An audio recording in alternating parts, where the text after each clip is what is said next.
Hello, Sparks. Alan Greenspan and I appreciate you meeting with us at the request of the president. He mentioned you might have some insight into the Fed's work.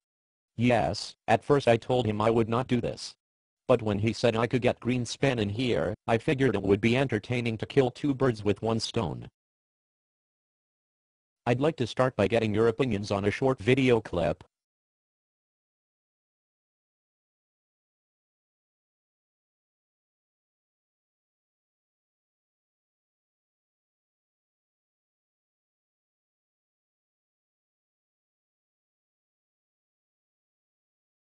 I'm not sure what you mean by this.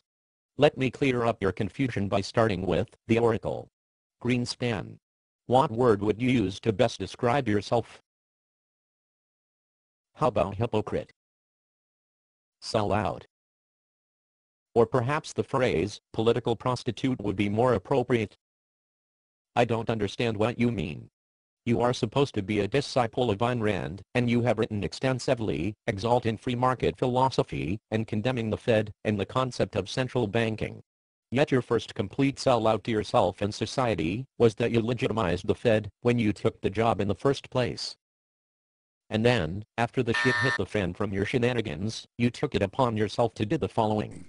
So the problem here is something which looked to be a very solid edifice, and indeed a critical pillar to market competition and free markets, did break down, and I think that, as I said, shocked me. I still do not fully understand why it happened. Nice demonstration of integrity. First, you contradicted your own principles by taking the job. You then undertook a grand experiment with 300 million people's wallets. The experiment failed miserably, and, unless you're incredibly stupid, which may very well be the case, you then blatantly threw free markets under the bus. All this was done, while you damn well knew the bankers were operating in an arena that didn't even remotely resemble a free market, and that free markets had nothing to do with your ostentatious central planning. With all of this on your conscience, have you been able to maintain any level of self-respect? Keep thinking about it, while I have a chat with the latest economic sage, Mr. Benjamin Bernanke. Let's start with a video clip from my recent meeting with the president. Your economic advisors all completely suck, as do all mainstream economists, as well as that half-wit, dumbass, Ben Bernanke. That is inappropriate commentary, and based on no credible evidence. Then why don't we look at what you had to say just before our colossal recession began in 2007?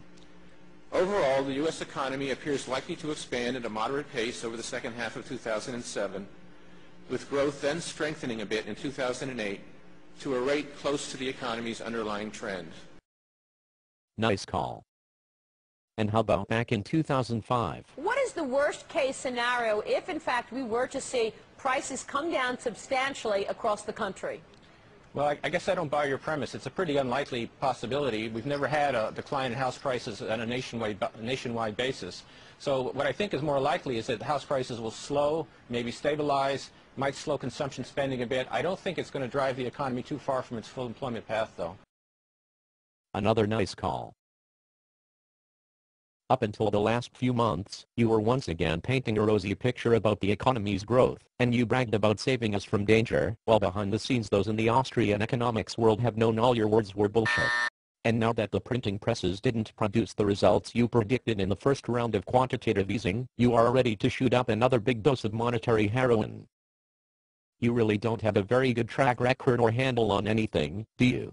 I'm a student of the Great Depression, and I have prepared my entire life for a situation like this. Very omniscient of you. Did you ever imagine that you would wind up being a major contributor to the creation of the next Great Depression?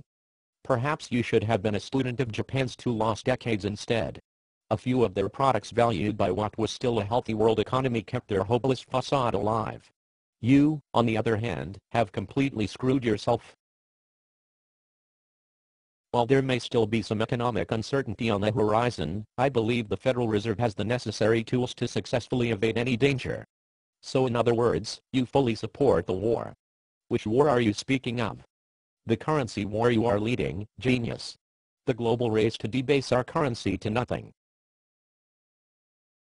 What makes you think you know how to do my job better than I? By not doing your job, I do it better than you. While you continue your Greenspan-inspired, ego-driven, grand experiment that is destined for failure, try to realize that the only solution to spare you a trace of dignity in the history books is to eliminate the Fed altogether. The Fed is needed to maintain full employment and price stability. Will you get your head out of Keynes and Friedman's asses? All you and your Fed do is the exact opposite of your goals.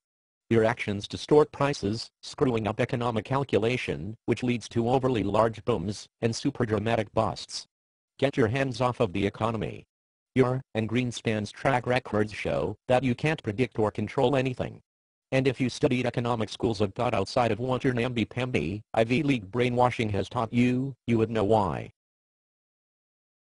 By the way, the hat you are wearing makes you look as though you're going undercover to hide the fact that you're fleecing everyone in the entire country. Greenspan. Do you have anything more to say for yourself? Then I must suggest that you might find solace in speeding up your momentum toward Alzheimer's.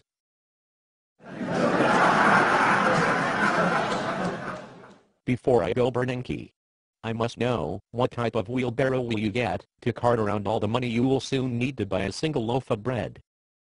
Will it be made out of the last remaining stash of the Fed's supply of gold?